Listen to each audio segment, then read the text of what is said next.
ಮುಜುಗರ ಆಗ್ತಕ್ಕಂಥ ಸಂದರ್ಭದಲ್ಲಿದ್ದಾರ. ಆ ಕಾರಣಕ್ಕಾಗಿ ಕಳೆದ 2-3 ದಿನಗಳಿಂದ ಮುಖ್ಯಮಂತ್ರಿಗಳನ್ನ ಭೇಟಿ ಮಾಡಿದ್ದೇವೆ, ಮಾಡಲೇಬೇಕು ಕೂಡ. ಒಂದು ಸಾಂವಿಧಾನಿಕ ಸಂಘಟನೆಯಾಗಿ ಸಾಂಘಿಕ ಜವಾಬ್ದಾರಿಯನ್ನು ಹೊತ್ತಿರತಕ್ಕಂಥ ನಾವುಗಳು, ನೆಗೋಷಿಯೇಷನ್ ಅನ್ನೋದು ಈ ಸಂಘಟನೆಯ ಬದ್ಧತೆಗಳಲ್ಲಿ ಒಂದು. ಸರ್ಕಾರ ಜೊತೆ ಮಾತುಕತೆ ನಡೀತಾ ಇದೆ. ಬಹುಶಃ ಆಶಾಭಾವನೆ ಇದೆ, ಚಲುವಣ್ಣವರು ಇಲ್ಲೇ ಇದ್ದಾರೆ, ನಾನು ಕೈ ಮುಗಿದು ಕೇಳ್ಕೊಳ್ತೇನೆ. ನಿನ್ನೆ ಮಾನ್ಯ ಮುಖ್ಯಮಂತ್ರಿಗಳನ್ನ ಭೇಟಿ ಮಾಡಿದಂತ ಸಂದರ್ಭದಲ್ಲಿ ಸಾಧ್ಯವಾದ್ರೆ 28ನೇ ತಾರೀಕಿಗೆ ಮಾನ್ಯ ಮುಖ್ಯಮಂತ್ರಿಗಳ ಜೊತೆ ಸಭೆ ನಿಗದಿ ಆಗ್ತಕ್ಕಂಥ ಸಾಧ್ಯತೆಗಳಿದಾವೆ.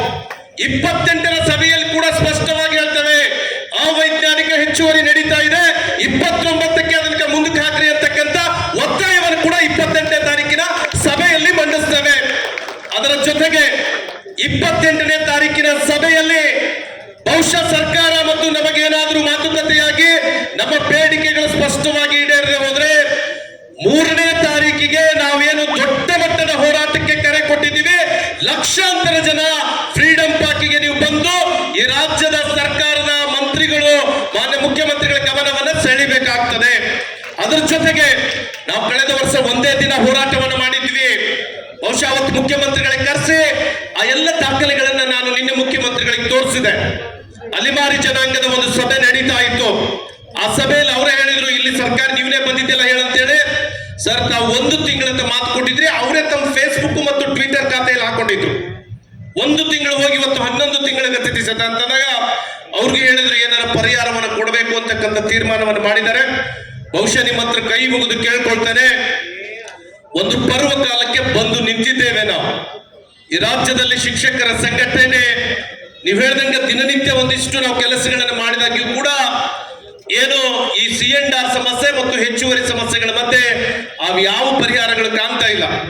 LBA ಬಗ್ಗೆ ಮಾತನಾಡ್ತಾ ಇದ್ದೀರಿ, ಎಲ್ಲವನ್ನ ವಿರೋಧ ಮಾಡ್ತಕ್ಕಂಥ ಪ್ರವೃತ್ತಿಯನ್ನ ನಾವು ಬೆಳೆಸ್ಕೊಳ್ಬಾರ್ದು. ಕೈ ಮುಗಿದು ಕೇಳ್ಕೊಳ್ತೇನೆ.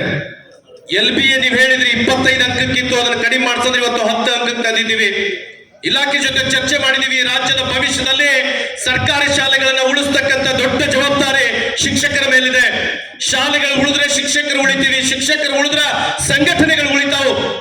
LBA ಮಾಡೋದ್ರಿಂದ ಈ ರಾಜ್ಯದ ಸರ್ಕಾರಿ ಶಾಲೆಯ ಮಕ್ಕಳು ಬರ್ತಕ್ಕಂಥ ನೀಟ್ ಮತ್ತು CET ಪರೀಕ್ಷೆಗೆ ಸ್ಪರ್ಧೆಯನ್ನು ಮಾಡ್ತಕ್ಕಂಥ ಲೆವೆಲ್ ಬೆಳೀತಾವು. ಆದರೆ ಅದೇ ಮಾದರಿಯ ಶಿಕ್ಷಕರ ಮೇಲೆ ಒತ್ತಡವನ್ನು ಹೇರ್ತಕ್ಕಂಥ, ಭವಿಷ್ಯದಲ್ಲಿ ನಲಿಕಲಿಯನ್ನ ರದ್ದು ಮಾಡತಕ್ಕಂಥ ಕೆಲಸವನ್ನು ಖಂಡಿತವಾಗ್ಲೂ ಮಾಡ್ತೇವೆ. ಅದೇ ಮಾದರಿಯ ಸಮವರ್ತಿತ ಪರೀಕ್ಷೆಗಳದಾವಲ್ಲ, FLN ಇರ್ಬೋದು, ಗಣಿತ ಗಣಕ ಇರ್ಬೋದು, ಓದು ಕರ್ನಾಟಕ ಇರ್ಬೋದು, ಈ ಎಲ್ಲ ಯೋಜನೆಗಳಿಂದ ಶಿಕ್ಷಕರಿಗೆ ಹೊರೆ ಆಗ್ತಾ ಇದೆ. ಅದನ್ನು ರದ್ದು ಮಾಡತಕ್ಕಂಥ ಕೆಲಸವನ್ನ ಮಾಡ್ತೇವೆ ಅಂತಕ್ಕಂಥ ಮಾತನ್ನು ಈ ಸಂದರ್ಭದಲ್ಲಿ ಹೇಳಬೇಕುತ್ತ. ಖಂಡಿತವಾಗ್ಲೂ ನೀವೆಲ್ಲ ಹೋರಾಟಕ್ಕೆ ಸಿದ್ಧರಾಗಬೇಕು. ಒಂದು ಕಡೆ ಸರ್ಕಾರದ ಜೊತೆ ಮಾತುಕತೆ ನಡೀತಾ ಇದ್ರೆ ಅದನ್ನೇ ನೀವ್ಯಾರು ಹೋರಾಟ ಮಾಡೋದಿಲ್ಲ ಅಂತಕ್ಕಂಥ ಭಾವನೆಯನ್ನು ಇಟ್ಕೋಬಾರ್ದು.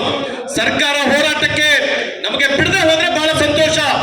ಆದರೆ ನಮ್ಮ ಬೇಡಿಕೆಗಳನ್ನ ಈಡೇರಿಸದೆ ಹೋದ್ರೆ ಖಂಡಿತವಾಗಲೂ ಈ ರಾಜ್ಯದಲ್ಲಿ 3ನೇ ತಾರೀಕು ಒಂದು ದೊಡ್ಡ ಮಟ್ಟದ ಹೋರಾಟವನ್ನು ಮಾಡ್ತೇವೆ. 4ನೇ ತಾರೀಕಿನಿಂದ ಏನ್ ಮಾಡ್ಬೇಕಂತಕ್ಕಂಥ ತೀರ್ಮಾನವನ್ನು ಕೂಡ ಅವತ್ತೇ ಘೋಷಣೆ ಮಾಡ್ತೇವೆ ಅಂತಕ್ಕಂಥ ಮಾತನ್ನ ಈ ಸಂದರ್ಭದಲ್ಲಿ ಹೇಳಲಿಕ್ಕೆ ಬಯಸ್ತಾ ಇದ್ದೇನೆ. ಬಹುಶಃ ರಾಜ್ಯದಲ್ಲಿ ಸರ್ಕಾರ ಒಂದಿಷ್ಟು ಒಳ್ಳೆ ಕೆಲಸಗಳನ್ನ ನಮಗೆ ಮಾಡಿಕೊಟ್ಟಿದೆ. ಅದು 6ನೇ ವೇತನ ಆಯೋಗ ಇರ್ಬೋದು, 7ನೇ ವೇತನ ಆಯೋಗ ಇರ್ಬೋದು, ಒಂದಿಷ್ಟು ಉತ್ತಮವಾಗಿರ್ತಕ್ಕಂಥ ವೇತನವನ್ನು ಪಡಿತಕ್ಕಂಥ ಕೆಲಸ. ಈ ಬಾರಿ ನೋಡ್ರಿ ನೀವು, ನಾಗೇಶನ್ನ, ನಾನು, ಚೇತನ್, ನಮ್ಮೆಲ್ಲ ಪದಾಧಿಕಾರಿಗಳು ಒಂದಿಷ್ಟು ಜವಾಬ್ದಾರಿಯನ್ನು ತೆಗೆದುಕೊಂಡ ಮೇಲೆ ನಿಮಗೆ ಗೊತ್ತಿರಲಿ, ಏನು ಕ್ರೀಡಾಕೂಟ ಅದ್ರ ಬಗ್ಗೆ ಕೂಡ ಪ್ರಸ್ತಾಪ ಮಾಡ್ತಾ ಇದ್ದಾರೆ ನಮ್ಮ ಶಿಕ್ಷಕರು.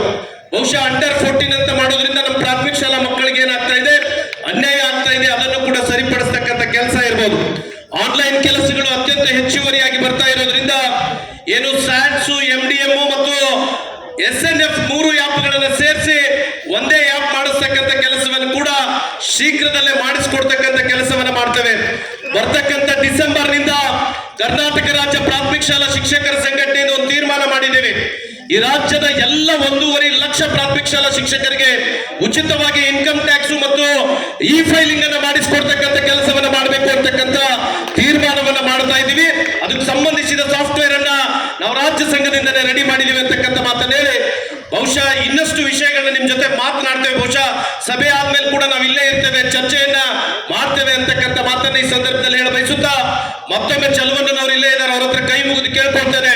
ತಾವು ಈ ಸಭೆ ಮುಗಿದಾದ್ಮೇಲೆ ಮಾನ್ಯ ಪ್ರಭಾಕರ್ ಅವರು ಅಥವಾ ನಮಗೆ ಚಿರಂಜೀವಿ ವೆಂಕಟೇಶ ಎಲ್ಲರೂ ಕೂಡ ನಮ್ಮ ಮಧು ಬಂಗಾರಪ್ಪನವರು ಪ್ರಾಮಾಣಿಕವಾಗಿ ಹೇಳ್ತಾನೆ, ಈ ರಾಜ್ಯದ ಪ್ರಾಥಮಿಕ ಶಾಲಾ ಶಿಕ್ಷಕರ ಸಮಸ್ಯೆಯನ್ನ ಏನೇ ಅಭಿಪ್ರಾಯಗಳು ಬಂದ್ರು ಕೂಡ ನಾನು ಬಗೆಹರಿಸಲೇಬೇಕು ಅಂತಕ್ಕಂಥ ತೀರ್ಮಾನವನ್ನು ಮಾಡಿದಾರ.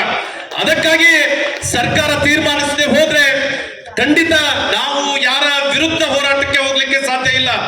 ನಮಗಾಗಿರ್ತಕ್ಕಂಥ ನೋವು ಅನ್ಯಾಯವನ್ನ ಸರಿಪಡಿಸ್ರಿ ಅಂತ ಹೇಳಿ ಸರ್ಕಾರಕ್ಕೆ ಹಲವಾರು ಬಾರಿ ಮನವಿ ಮಾಡಿದ್ದಾಗ್ಯೂ ಕೂಡ ನಮ್ಮ ನೋವು ಕೇಳಿಸದೇ ಇದ್ದಾಗ ಯಾವುದೇ ಆಡಳಿತ ನಡೆಸತಕ್ಕಂಥ ಸರ್ಕಾರಕ್ಕೆ ನಂಬರ್ ಬಹಳ ಇಂಪಾರ್ಟೆಂಟ್ ಆಗ್ತದೆ. That is a political strategy. ಲಕ್ಷಾಂತರ ಜನ ಸೇರಿದ್ದಾರೆ ಅಂತಂದ್ರೆ ಅದಕ್ಕೆ ಏನಾದ್ರೂ ಒಂದು ಪರಿಹಾರ ಒದಗಿಸಬೇಕು ಅಂತಕ್ಕಂಥ ತೀರ್ಮಾನಕ್ಕೆ ಬರ್ತಾರೆ. ಅಂತ ಲಕ್ಷಾಂತರ ಜನರ ಶಕ್ತಿಯನ್ನು ತೋರಿಸ್ತಕ್ಕಂಥ ಕೆಲಸವನ್ನ ಮಾಡೋಣ ಅಂತಕ್ಕಂಥ ಮಾತನ್ನು ಹೇಳಿ, ಮಂಡ್ಯ ಮತ್ತು ಎಲ್ಲ ಜಿಲ್ಲೆಯ ಸಂಘಟನಾತ್ಮಕರಿಗೆ ವಿಶೇಷವಾಗಿ ನಾಗೇಶಣ್ಣನವರು ಈ ಜಿಲ್ಲೆಯಲ್ಲಿ ಅತ್ಯಂತ ಹಿರಿಯ ಸಂಘಟನಾ ನಾಯಕರು, ಅವರ ನೇತೃತ್ವದಲ್ಲಿ ಮೈಸೂರು ವಿಭಾಗದ ಸಭೆಯನ್ನು ಅತ್ಯಂತ ಅರ್ಥಪೂರ್ಣವಾಗಿ ಆಯೋಜನೆಯನ್ನು ಮಾಡಿದ್ದೀರಿ. ಕೆಲವೊಂದು ಹೇಳಿದ್ರೆ ನನಗೆ 5 ನಿಮಿಷ ಮಾತಾಡಬೇಕು ಅಂತ ಹೇಳಿ, ಬಹುಶಃ ನಾವು ಇನ್ನೊಂದಿಷ್ಟು ಮಾತನಾಡೋಣ, ಸಭೆ ಮುಗಿದ ಮೇಲೆ ಮಾತಾಡೋಣ ಅಂತಕ್ಕಂಥ ಮಾತನ್ನು ಹೇಳಿ ಬಹುಶಃ ಅವ್ರ ಹತ್ರ ನಾನು ಕೈ ಮುಗಿದು ಕೇಳ್ಕೊಳ್ತೇನೆ. ನಮ್ಮ ರವಿ ಕಾನ್ಗೆ ಅವರು ಶಾಸಕರು, ನಮ್ಮ ಸಚಿವರ ಜೊತೆ ಕೂಡ ಅತ್ಯುತ್ತಮ ಸಂಬಂಧವನ್ನು ಹೊಂದಿದ್ದಾರೆ. ನೀವಿಬ್ರು ಸರ್ಕಾರ ಜೊತೆ ಚೆನ್ನಾಗಿದ್ದೀರಿ ಅನ್ನೋರ. ಆಮೇಲೆ ನಿಮ್ಮನ್ನ ನೋಡಿದಾಗೆಲ್ಲ ನಮಗ್ ಹುಳಿದವ್ರು ಏನಂತಾರಂದ್ರ ಈ ನಾಗೇಶ ಚಂದ್ರು ಈ ಸರ್ಕಾರದ ಪರವಾಗಿದಾರ ಅಂತ ಹೇಳಿ ನಮ್ಮ ಮೇಲೂ ದೊಡ್ಡ ಮಟ್ಟದ ಬ್ಲೇಮ್ ಅನ್ನ ಕುಂದಿರ್ಸಕತ್ತಾರ. ನಾನು ಪ್ರಾಮಾಣಿಕವಾಗಿ ಹೇಳ್ತೇನೆ, ಈ ರಾಜ್ಯದ ನಾಗೇಶ ನುಗ್ಲಿ ಅಂತಲ್ಲ, ಈ ರಾಜ್ಯದಲ್ಲಿ ಇರ್ತಕ್ಕಂಥ ಪ್ರತಿಯೊಬ್ಬ ಸರ್ಕಾರಿ ನೌಕರ ಯಾವ ಸರ್ಕಾರ ಬರ್ತದೆ ಅದು ನಮ್ದೇ ಸರ್ಕಾರ, ಅದು ನಮ್ದೇ ಸರ್ಕಾರ. ಯಾವುದೇ ಸರ್ಕಾರಗಳು ಬರಲಿ, ಯಾಕಂದ್ರೆ ಆಡಳಿತ ನಡೆಸ್ತಕ್ಕಂಥ ಸರ್ಕಾರಿ ನೌಕರರಿಗೆ ಸರ್ಕಾರ ನಮ್ದೇ. ಆದ್ರೆ ಸರ್ಕಾರ ಯಾವುದಾದಿದ್ರು ಕೂಡ ನಮ್ಮ ಬೇಡಿಕೆಗಳಿಗೆ ಅನ್ಯಾಯವಾದಾಗ 8 ವರ್ಷದಿಂದ ನಾವು ತಡೆದಿದ್ದೀವಿ.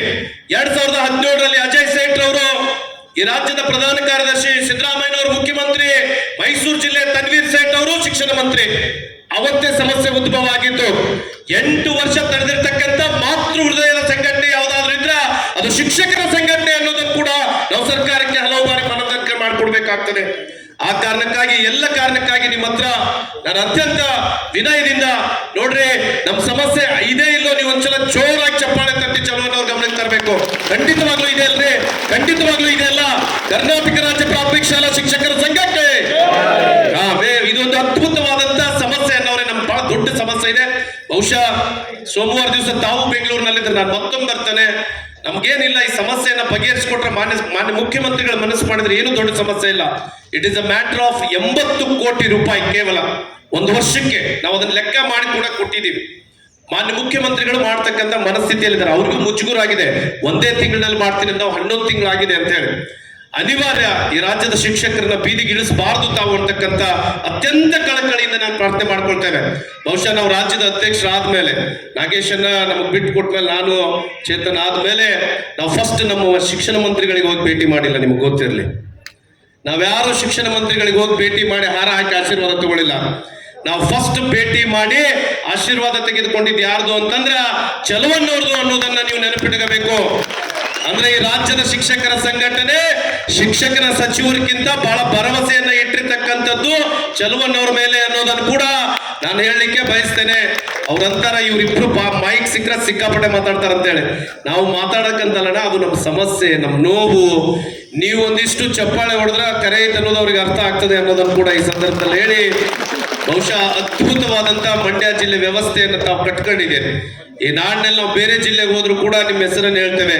ಸೌಜನ್ಯದಿಂದ ಎಲ್ಲ ನೌಕರರ ನೋವುಗಳನ್ನ ಪಾಲಿಸ್ತಕ್ಕಂಥವ್ರು ತಾವು. ಭವಿಷ್ಯದಲ್ಲಿ ತಮ್ಮ ಜೊತೆ ನಾವು ಗಟ್ಟಿಯಾಗಿರ್ತೇವೆ, ನಮ್ಮ ಸಮಸ್ಯೆಗೆ ತಾವು ಧ್ವನಿ ಆಗ್ಬೇಕು ಅಂತಕ್ಕಂಥ ಮಾತನ್ನು ಹೇಳಿ, ಮೈಸೂರು ವಿಭಾಗದ ಸಭೆ ಯಶಸ್ವಿಯಾಗಿದೆ. ಬಹುಶಃ ಈ ಎಲ್ಲ ಶಿಕ್ಷಕರ ಸಮಸ್ಯೆಗಳ ಬಗ್ಗೆ, ಹೆಚ್ಚುವರಿ ಬಗ್ಗೆ ನಾಳೆನೇ ಮಾತಾಡ್ತೇವೆ. ಮಾನ್ಯ ಸಚಿವರು ಸಿಕ್ಕ್ರ, ಇಲ್ಲ ಅಂದ್ರ ಮುಖ್ಯಮಂತ್ರಿಗಳ ಸಭೆ ಯಾವತ್ತಾಗ್ತದೆ ಅವತ್ತು ತೀರ್ಮಾನ ಮಾಡ್ತೇವೆ. ಹೆಚ್ಚುವರಿಯನ್ನ ಅದ್ರ ಬಗ್ಗೆ ಇನ್ನೊಂದಿಷ್ಟು ಚರ್ಚೆಯನ್ನ ಸಭೆ ಮುಗಿದಾದ್ಮೇಲೆ ಯಾರು ಹೆಚ್ಚುವರಿ ಅವ್ರು ಬಂದಿದ್ದೀರಿ ಅವ್ರ ಜೊತೆ ಕೂಡ ಕುಂತು ಚರ್ಚೆ ಮಾಡ್ತೇನೆ ಅಂತಕ್ಕಂಥ ಮಾತನ್ನ ಹೇಳಿ ಈ ಸಂಘಟನಾತ್ಮಕ ಸಭೆಯನ್ನು ಯಶಸ್ವಿಗೊಳಿಸಿ, ಬಹುಶಃ ನಮಗೊಂದಿಷ್ಟು ಅದ್ದೂರಿ ಸ್ವಾಗತನ ಮಾಡಿದಾರ.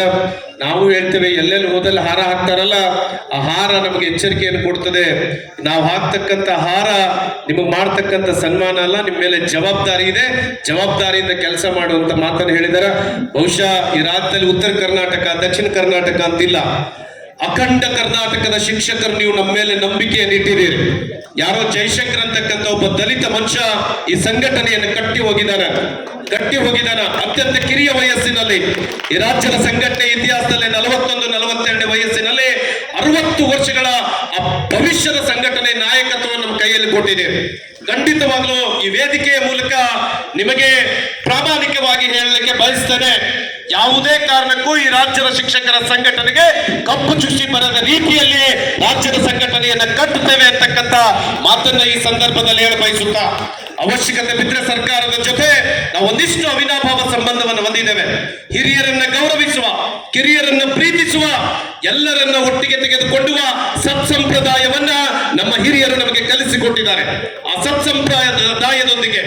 ಸತ್ಸಂಪ್ರದಾಯದೊಂದಿಗೆ ಸಂಘಟನೆಯ ತೇರನ್ನು ಎಳೆಯೋಣ. ಭವಿಷ್ಯದಲ್ಲಿ ನಿಮ್ಮೆಲ್ಲರ ಆಶೀರ್ವಾದ, ಮಾರ್ಗದರ್ಶನ, ಸಹಕಾರ, ಸಲಹೆ ನಮ್ಮ ಜೊತೆಗೆ ಇರ್ಲಿ ಅಂತಕ್ಕಂಥ ಮಾತನ್ನು ಹೇಳಿ, ಒಂದಿಷ್ಟು ಮಾನ್ಯ ಸಚಿವರ ಬಿಡುವಿಲ್ಲದ ಕೆಲಸದ ಮಧ್ಯೆ ಅವರ ಸಮಯವನ್ನು ತೆಗೆದುಕೊಂಡಿದ್ದಕ್ಕೆ ಅವರಲ್ಲಿ